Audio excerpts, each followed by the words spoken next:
Oh, the humanity. Adrian Newey has done it. The news is official. As at the 10th of the 9th, 2024, the time is 8:05. Adrian Newey has signed himself a contract rumoured to be to the tune value of 20 million GBP per year, basic 10 million in bonus. Oh, the humanity. This, of course, for Aston Martin.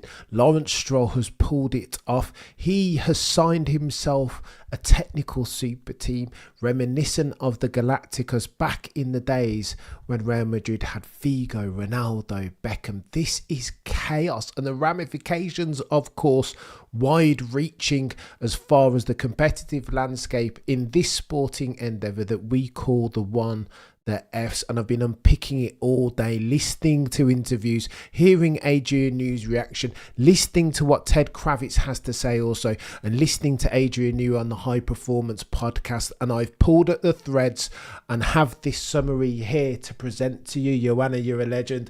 Visual, living on the edge. Patrick, this is a different level of chaos. We love this, don't we? Honestly, drama and rancor and uncertainty, friction, as far as how material this is going forward for the one that Fs, and as far as Aston Martin's prospects for winning both drivers' championships and constructors. It is chaos. Why? Because Adrian Newey, of course, for the avoidance of doubt, one of the goatiest F1 minds to have ever F1. Leighton House March 881 settings. Dude who took Williams back to the promised land. Please see 1992, 1993. Similar story of McLaren 98, 99. He is that guy. Red Bull are nothing as at September 2024. If not for Adrian Newey's genius. He is the dude that built the house called the Bulls that are red. If there was ever such a thing as a guarantee in the one that Fs, then Adrian Newey is that. And now Aston Martin, it seems, have all of the stones, all of the goatiest F1 minds. Who are you talking about, Cameron? We're talking about Fallows. We're talking about Andy Cowell. We're talking about Cardile. And now we're talking about Adrian Newey. He is that guy. What's going on, Daniel? He's that dude, isn't he?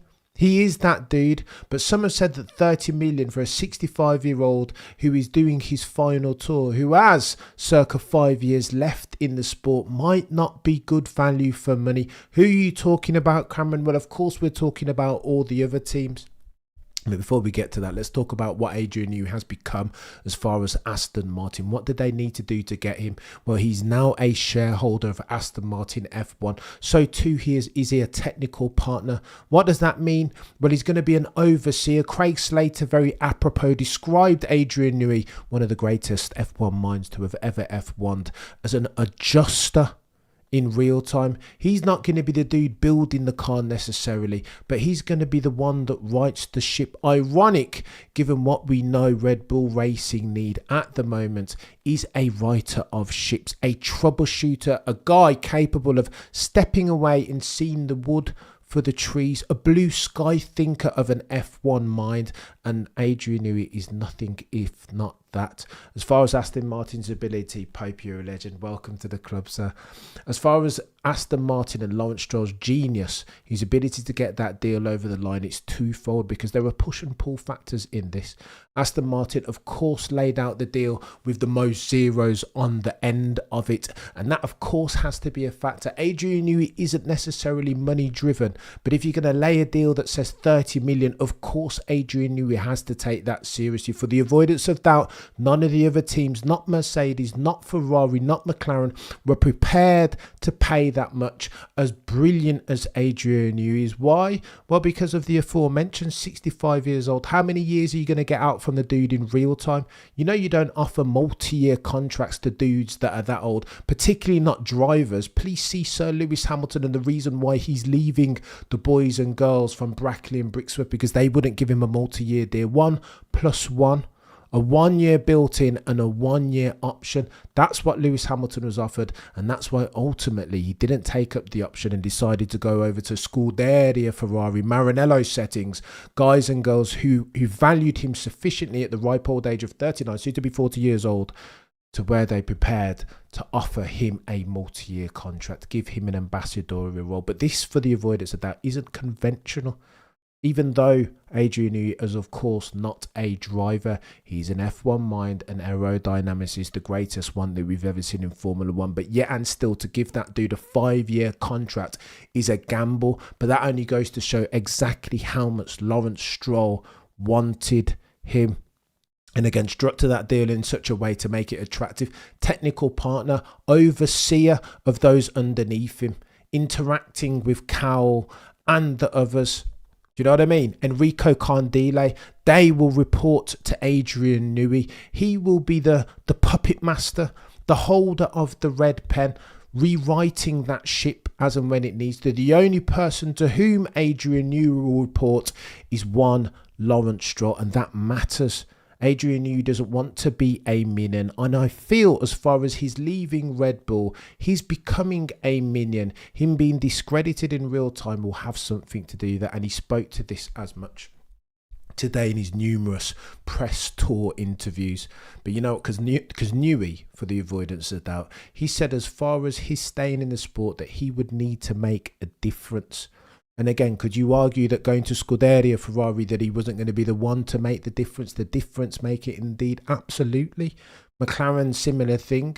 Their car is already the quickest on the grid. What's Adrian Newey going to add to that already brilliant package? Again, Newey wants to be the difference maker, the MVP per se. And so that automatically rules out McLaren, and Ferrari doth it not. Mercedes too.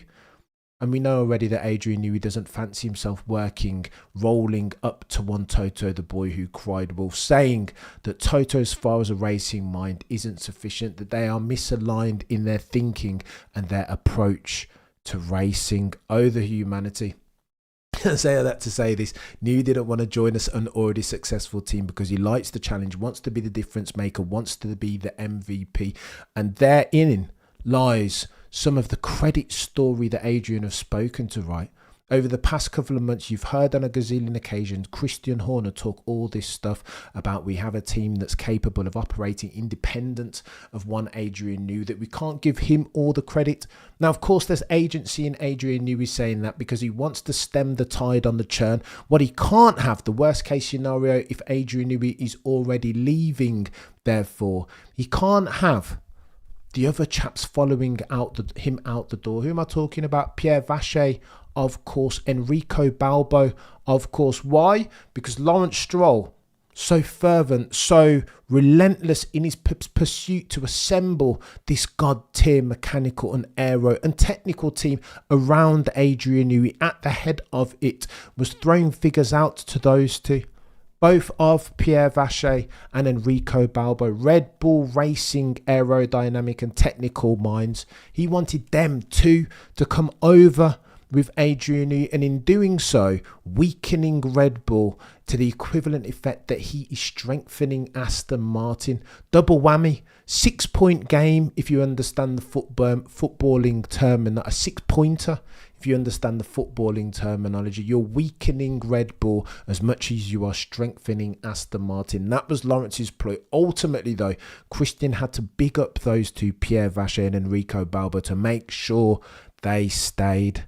Oh, the humanity. Adrian Newey said the goal, however, was to stay at Red Bull Racing initially. If you're talking as soon as 12 months ago, Adrian says that, and this is verbatim, that his goal was to stay at Red Bull Racing until he retired, that was the house that he built. Again, he raised that child that was Red Bull Racing as at 2005 to what it is now. He joined them at their start up. He was that guy, right? Jaguar settings, they brought him in, or Dietrich Mateschitz, more to the point, brought him in to build that car into a championship winning car and team. Therefore, 2010 through to 2013, Sebastian Vettel delivered on that promise. But of course, that was an Adrian Newey car, and the knock on Sebastian Vettel has always been that he was a driver who was nothing if not an Adrian Newey merchant. Again, he needed a super stable rear, all of the things that Adrian Newey was able to give him in that car through 2010 to 2013. But I say all that to say this: Adrian Newey said he desperately didn't want to leave Red Bull. His dream was to stay there until the end of his retirement. Ultimately, however, something changed 12 months ago, he says. Of course, he's alluding to Christian Horner allegation gate, and he said that he would have been kidding himself, that he couldn't be honest with himself and stay at Red Bull Racing. And of course, he's talking about all of the rancor, all of the politics, all of the mess between Jos Verstappen, father of Max, and Christian Horner. We're talking about PA allegation gate. We're talking about the wrangling. Christian Horner looking to spin off Red Bull Racing, looking to leverage British financiers and make that his team, become the Toto Wolff of Red Bull Racing, a shareholder and CEO more than just a team principal. We're talking about the beef between Austria, Oliver Mintzlaff, and Mark Mateschitz, Dietrich's son. The beef between them and Christian Horner. Adrian Newey does not want to hear about that, and he hasn't come out and said this explicitly. However, you know Adrian Newey, the reason why he's left his previous teams, McLaren, again, politics, felt suffocated, constricted by them, his creativity stifled, and he speaks to that at the press conference today about factories. He's pleased to come to Aston Martin as a factory and an outfit, a place that would not stifle his talent, in brackets unsaid, as did McLaren at Woking so many years previous. Again, it's desensitized, it's sanitized. Is that McLaren factory grey?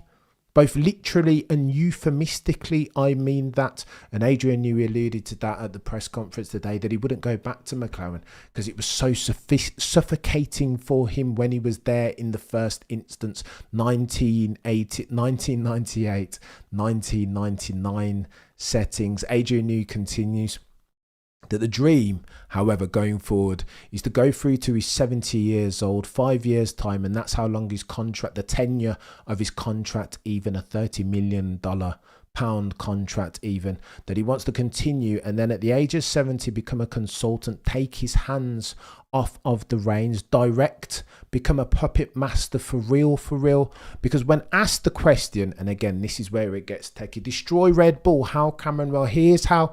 Because when asked the question about his part-time status at Red Bull towards the end of his tenure, Adrian Newey was like, what? The question was pitched at him thus: you're going to be full-time at Aston Martin, £30 million a year. Surely you got to be full-time. You can't be part-time like you were at Red Bull, 3 days a week settings. Adrian was like, what are you talking? 3 days a week? What are you talking about? Where does that come from? Adrian Newey was like, 3 days a week. Who said that? Well, here's who said that, Adrian Newey. Here's who said that. Christian Horner said that. And again, on his final tour, as he was in his gardening leave, serving that out before announcing this on the 10th of the 9th, 2024. Here's what Christian Horner was saying. Remember, again, under the broad umbrella of trying to big up his existing workforce. Who am I talking about? I'm talking about Pierre Vacher, and I'm talking about Enrico Balba, because Red Bull Racing and Christian Horner couldn't afford to lose those guys, not after Adrian Newey just walked out the door. Here's what Christian Horner did: actively diminished the role and responsibility of Adrian Newey in real time. Now, I don't know who's telling the truth in this back and forth, but I do know that Christian Horner said this, that as far as Adrian Newey's role, that he's long since taken his hands off the car. And you can talk to other Red Bull employees and they will spin out this yarn and narrative too. Whether it's true or false, I'm not close enough to the circumstance to say. But each and every single time you will hear Christian and others, Pierre Vacher included in this, saying Adrian Newey hasn't touched a Red Bull car in years. On the back of his accident, he couldn't. That the RB19 was our car, therefore it wasn't an Adrian Newey production. It was only an Adrian Newey production in name. That the younger brother of the previous iteration of Red Bull, which Adrian Newey absolutely had a hand in designing. As far as the amount of time that he's working, he hasn't been working at Red Bull full-time for ages. Christian Horner said that dude has been doing 3 days a week, again, under the umbrella, the narrative of diminishing Adrian Newey's input into that team and those championships. Why? Not to give him a slap in the face necessarily as he's going out the door, but to make sure you're giving props to the guys that you want to incentive, the guys with whom you still have skin in the game. Who am I talking about? Vacher and Balbo, because Lawrence Stroll was desperate to steal them too. Adrian Newey rebuffed that completely. However, what are you talking about, Adrian? 3 days a week. I've been full-time, Adrian Newey insinuates, and I will be full-time again at Aston Martin. How do you know that there was rancour as far as Red Bull? Well, the 3 days a week and the part-time insinuation is one thing, but Amanda Newey, the legend that is Adrian Newey's wife, when Pierre Vacher was talking all of that stuff on Twitter about Adrian Newey's role, part-time settings, diminishing his involvement over the past 12 months. Amanda Newey responded to that in kind, not pulling any punches. She said it was rubbish, and rubbish wasn't the word that she used. She said it was bollocks. Do you understand me? Expletive settings. Amanda wasn't having it, and nor is Adrian Newey. Again, look, if you're gonna incentivize Adrian Newey to stay, he needs to get his due. If he feels like you're designing the car and you want to keep him there for the foreseeable, you've got to give that dude credit. And it's a fine tightrope walk for Christian Horner, because he's got to give credit to both parties, right? You can't seek to disenchant Balbo and bloody Vacher by bigging up Adrian Newey, but he can't. Adrian Newey's your key man. Surely he can't leave, because when he leaves, you might have yourself some issues. And to that point, Adrian Newey says this, and the guys on the Sky Sports F1 podcast were debating it today. Ted Kravitz, Craig Slater, et al. Ted Kravitz said, what about the timing? That at Suzuka, when Adrian Newey saying that he left when he was finally banned from the technical team and went on his gardening leave, told to concentrate on the RB17 hypercar. As soon as Suzuka happened, where, by the way, Red Bull went fairly well, 1 and 2 settings, dominant settings, reminiscent of RB19, right? After that, Adrian Newey's taken his hands off the reins. What has happened to Red Bull? And this is the insinuation that Adrian Newey was making, because he was asked the question at the press conference, what has happened to that RB20? This is the topic, the question on all of the accredited journalist lips. Where has that performance disappeared to?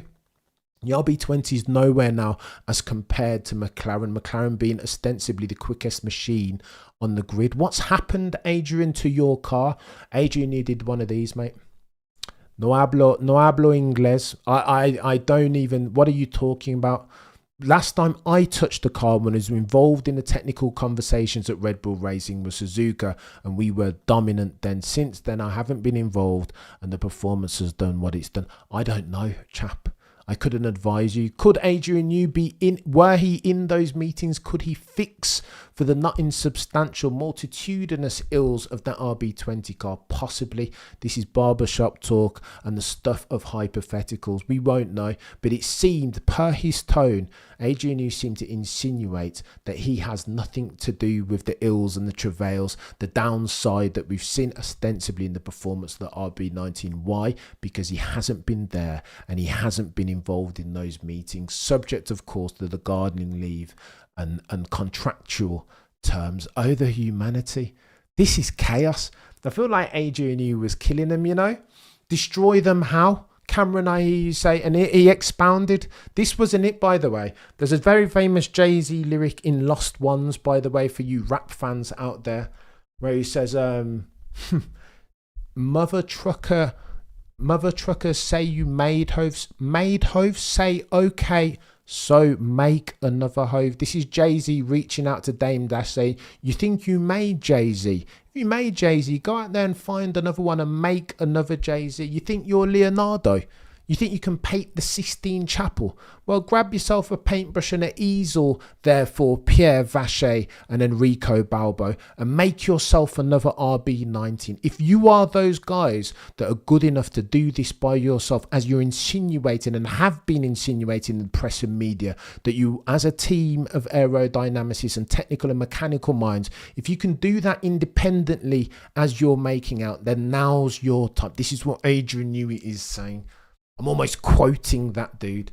He said that that team wanted to see whether they were capable of doing it independent of me. Well, now's your chance, chaps.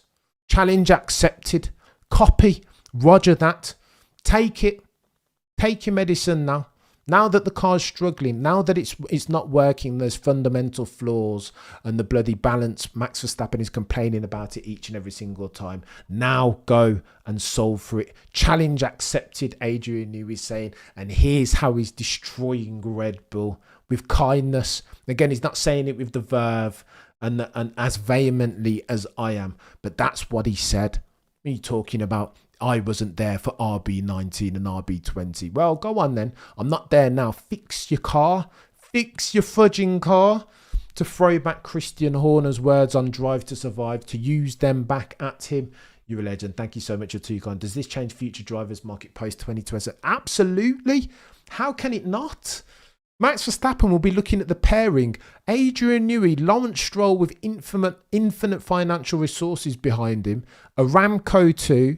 Bloody Nora. Plus then you have the Honda partnership, and you know that Honda already loved themselves a quick driver like a Maximilian Verstappen. Some say 3, soon to be 4-time champion. 100% there are wider reaching ramifications as far as this is concerned. And Ted Kravitz talks about it too in the latest Sky F1 podcast, which you should of course go and check out. That it happened at Red Bull in the first instance.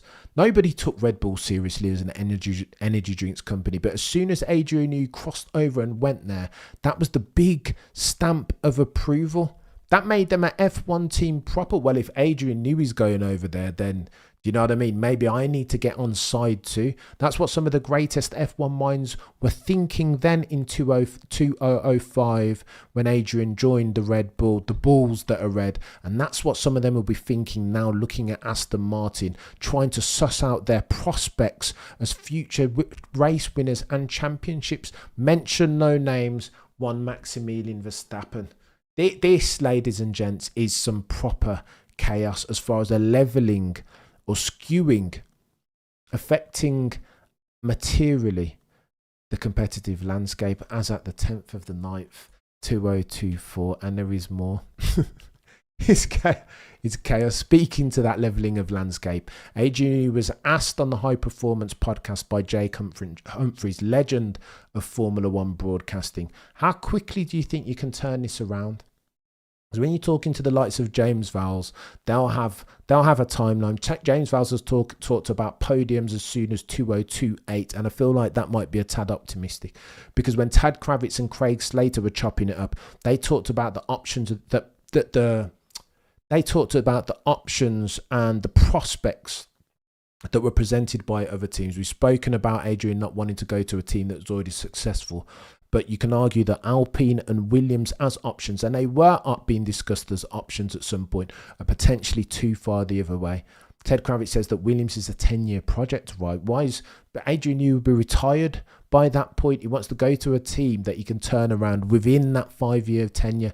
That's how long he's contracted. Alpine as well, you could argue 5 years, 100 race program. Bloody Nora, Alpine, you've been singing from that same hymn sheet for the past 200 races and nothing has changed. So why would Adrian Newey go to Alpine? You could argue, just like Goldilocks and the Three Bears, that Aston Martin are just right, not too hot, not too cold, just right, just in the middle. This then is the Goldilocks projects, is it not? And Adrian Newey spoke to that when asked by Jake Humphries, how soon can you turn Aston Martin into champions? Therefore, Adrian Newey responded thus, that it's fool's gold to put concrete timelines on this, that he's heard about Alpine and their 100 race program, but it could be quicker or it could be later, it could take longer time, he doesn't know. But what's key, he says, is because we've got all the capital infrastructure, we have the wind tunnel coming online soon, we've got the brand new sexy £250 million factory that Lawrence Stroll's just injected his money into. What's key therefore for Aston Martin, says Adrian Newey, is the people, how quickly we can come online, goal congruent settings, how quickly can they operate in a way that leads itself, that bears proof to the parameters requisite to win races and championship. It is therefore about the people, the collaborative effect, how quickly they can mould and gel. And of course, he's got history with Dan Fellows, but two now we're talking about Andy Cowell et al. It's techie, this. It is very techie, but I like the cut of Adrian Newey's jib. He's not setting a big 5 to 10 year timeline on it. I think he's expecting secretly, and you'll never hear these words come out of his mouth, I think 2026 might be the year that Adrian Newey has pigeonholed to start winning podiums, if not races. Oh, the humanity. Okay. Oh, by the way, another point that he makes on the Jake Humphries High Performance podcast. He says around his tenure at Red Bull that he could have continued to sit there. His plan, again, for the avoidance of doubt, was to see out his term and retire at Red Bull because that was his baby. That was the house that he built. However, he said that nailing statistics, that's not what he's in Formula One for. That had he stayed there, it would have been for the wrong reasons. And that if you don't feel like you're being honest with yourself, then that's not a good place to be in. Oh, the humanity, ladies and gents. This is chaos. Yes, but Newey was fine without the wind tunnel. Yeah, but he's got it now, Michael. Do you know what I mean? He's got the wind tunnel, and he has the wind tunnel time, 2026 rules and regulations, and who better to comb through those to do what Ross Brawn has said? Not just read what the rules and regs say, but to read and understand what they don't say with a view to exploit for them. Oh, the humanity.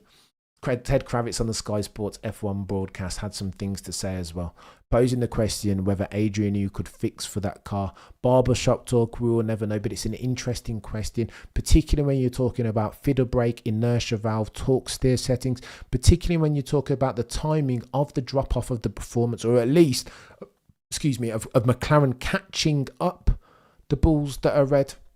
Suzuka, they were dominant. And that's the point temporarily. That's the timeline when Adrian Newey took his hands off of the Red Bull, the RB9, RB20, even their latest iteration. Jeez. However, Ted Kravitz argues that as far as Christian Horner watching on the Aston Martin press conference revealing his former mate, one Adrian Newey, that he'll be looking at the office adjacent to him, which was once upon a time Adrian Newey's office. And will he not be ruining the fact that he allowed Adrian Newey to slip through his fingers courtesy of Christian Horner and Allegation Gate? Ted Kravitz argues, devil's advocate as well, though, that as far as Red Bull, this might not be the worst outcome. As far as the teams that Adrian Newey could have joined to do maximum damage to Red Bull, you could of course make the argument then that Ferrari, Scuderia might have been more potent. Can you imagine Adrian Newey and Lewis Hamilton and Frederick Vasseur and that red car? Oh, the humanity. So too, imagine in a parallel world that Adrian Newey was a big fan of Toto the Boy Who Cried Wolf as a racing mind, and that you could pair Adrian Newey alongside James Allison, bloody Nora, George Russell and Kimi Antonelli next year. Oh, the humanity. And worse still, imagine a world, a parallel universe where Adrian Newey had joined Zach Brown, Andrea Stella, and probably the strongest driver pairing on the grid as of the 9th month 2024 in Oscar Jack Piastri and Lando Norris, and a car that's already ostensibly the quickest on the grid. Oh, the humanity. So potentially, if damage limitation is the term that's being banded out as far as Maximilian's defence of his Drivers' Championship, then potentially we can leverage that as far as Adrian Newey joining the green team in Lawrence Stroll's Aston Martin, that the damage would have been much greater, far more material to Red Bull Racing as far as their prospects for championships here on in had Adrian Newey joined either a Ferrari, a McLaren, or the boys and girls at Brackley and Brixworth in Mercedes. Oh, the humanity.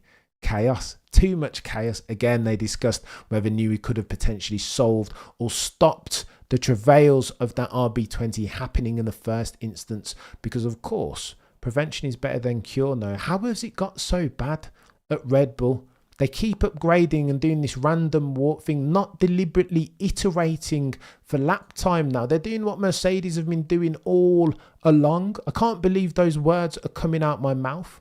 that they're no longer being deliberate as far as their iterations and upgrades, because they lack correlation as far as the wind tunnel, and all they can trust is the lap time on track. What are they doing? Surely you might argue that Adrian Newey, if anybody could solve for those issues or prevent them in the first instance, then it would be one Adrian Newey. Oh, and by the way, they've recently lost Jonathan Wheatley too, and Rob Marshall. What is going on at Red Bull Racing? Genuinely, I just don't understand. Now, Christian Horner will counteract that, rebuke that thesis that Adrian Newey could potentially solve for the fundamental flaws of the RB20, the latest iteration of that Red Bull Racing car, saying that those flaws have always been there. That it's not, as Adrian Newey insinuates, that all of a sudden they were dominant at Suzuka this year and then they took Adrian Newey took his hands off the reins and put down his red pen, and then all of a sudden convergence happened. Christian Horner would have you believe, if you're going to take him at face value, which is something that you might not want to do for Christian. But if you're going to take him at face value, Christian Horner is saying that those flaws were already there. Just by virtue of the fact that convergence is a real thing now, they're having to test the car, drive it at 10 tenths. Now that the operating window has done one of these, it's only now that we're seeing the flaws and all in real time. But they were always there, said Christian. And I don't know where I sit with that. Ladies and gentlemen, genuinely, I don't know whether to believe Christian Horner in that. The timing seems far too convenient now.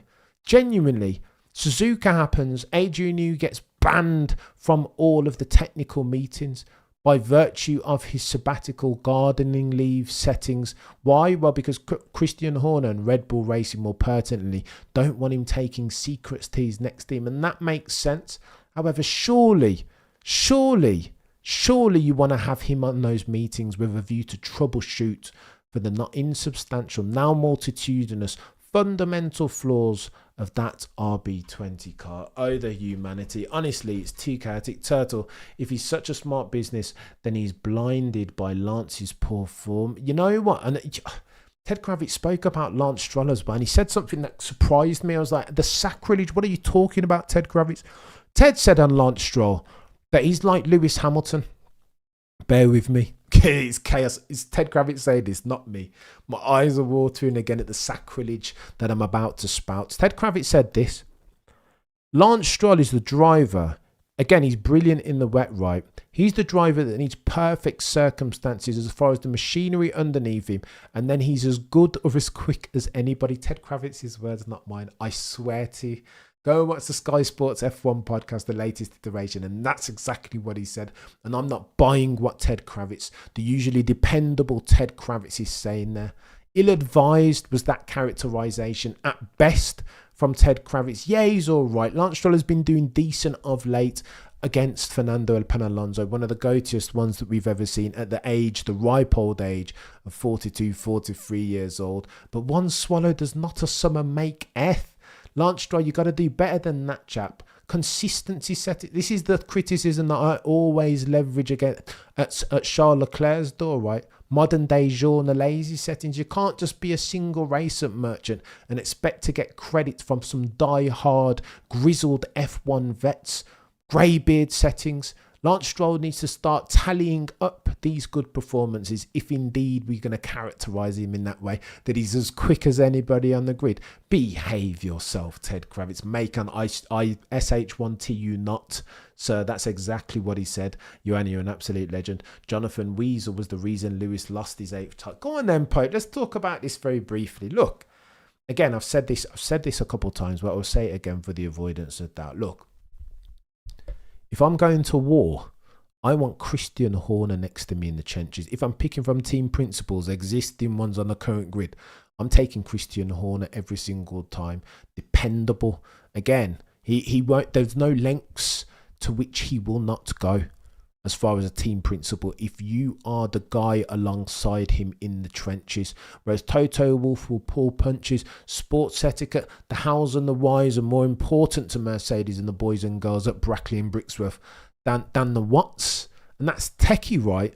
You're going to fight these fires and battles. You can't afford to fight them with one hand behind your back.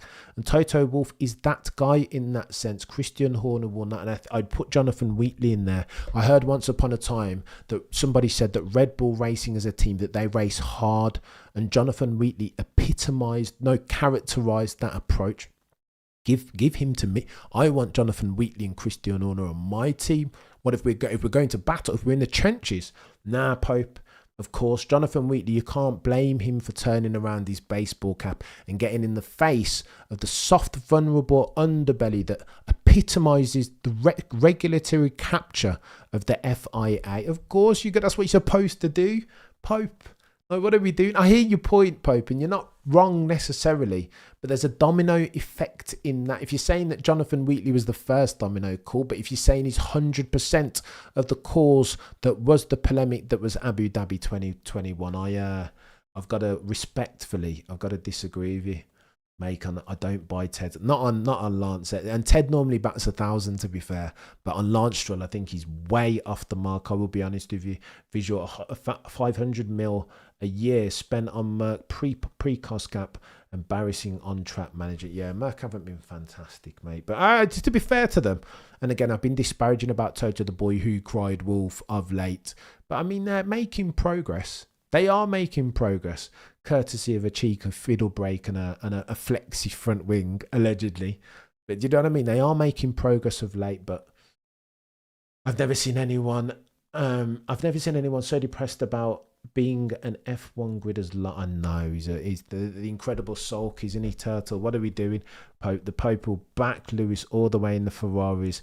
That's the horse draped in red. Pope, I hope you're right, I think Lewis will do well, but I'm scared. I'm scared of the moving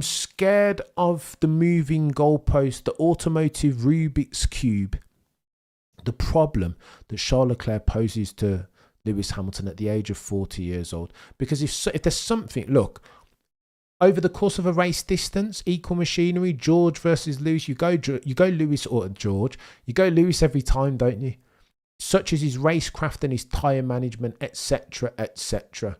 And I would back Lewis still against Charles Leclerc, the Monegasque, aka modern day Jean Alesi. I really would.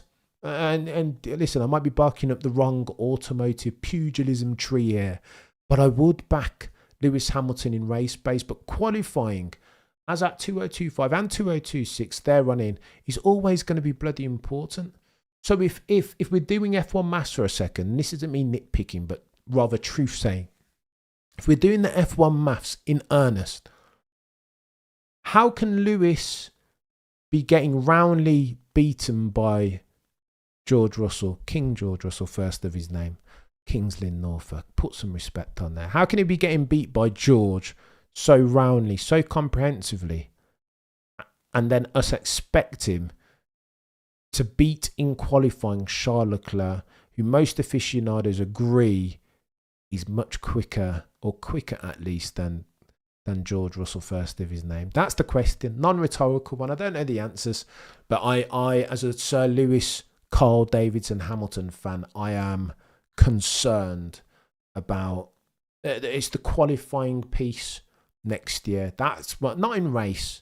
Charlie's brilliant, right? Like I curse him, and I am overly disparaging about him sometimes, but he does make mistakes. So in the race, on average, if Lewis has had his Weetabix, I'm backing Lewis Hamilton every single time. But that doesn't mean to say that, yeah, it's tech. We'll have to see, won't we? Do you know what I mean? We'll have to see. We need Lewis 2015 quality. That's what I'm talking about. He was beating that dude. Even rewind it back to 2007. He was quick. Now, some will say, some Lewis Hamilton naysayers, that he was never the quickest in quali, but bloody not. That's not what I remember. Silverstone 2007. What do you mean? That dude was rapid. Absolutely rapid. Pope is McLaren F1 race. Oh, no. I don't know what's going on there. You guys are cracking me up. The real pace of the W15 is in Lewis Hamilton. Lewis and inshallah, some say, mention no names, Nasher quick stop F1 was the strategy that worked most potent for Mercedes between 2014 and 2020. They just give him the car and he'll sort it out. We can make mistakes and drop the ball on pit stops, and ultimately Lewis will turn it around. But it's very very techie, this. But I say all that to say this, as I round third base, I love the way that Adrian Newey is talking about Red Bull racing. He's not having it, and why should he? One of the greatest F1 minds that we've ever seen, the greatest aerodynamicist that we've ever seen in Formula One. Why would he sit there and take it from Pierre Vacher and Enrico Balbo, who were trying to claim credit for his good work?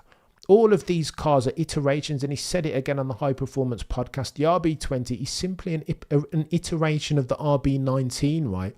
James Allison said it as well on his appearance on Beyond the Grid, that in the first instance, that very first step that you make into new rules and regs is important, because everything they're running is simply an iteration from that. That was the mistake that Mercedes made, that they were barking up the wrong design philosophy tree. Zero pod didn't work. It worked in theory, but the translation into practice was flawed. RB19, however, was the opposite, the antithesis to the W13 in the fact that they nailed it. They understood. Why? Because Adrian Newey knows everything there is to know about ground effect, that you build the suspension, the aero map, and something else, all in conjunction, right? You've got to build out the chassis, aero map, suspension, all in conjunction as far as ground effect, because they work in this symbiotic way. You can't go off in a silo and build one, and then another silo and build number two, and then another silo and build number three, as Mercedes, the boys and girls at Brackley and Brixworth did. That wasn't the tree that Adrian Newey, or the hill even, that Adrian Newey was ever going to die on. He would never have to slay for that dragon, because he knows this by experience. We're talking about expertise here, length and breadth, and Adrian Newey has nothing if not that. That's why I love that Adrian Newey came out and said, what are they talking about? 3 days a week, Christian. What do you want about, mate? Adrian says he'd been full-time all of this time. What are you talking about? These guys desperately wanted the opportunity to go and build a car by themselves, to show and prove that they are truly a team that can operate independent of the legend that is Adrian Newey. Well, now Enrico Balbo, Pierre Vacher, Red Bull Racing, Christian Horner. Now, chaps, is your chance. Talk less, do more, Red Bull Racing. It's my story, and I'm sticking to it. Prosecution rests, ladies and gents. No further questions, Your Honour.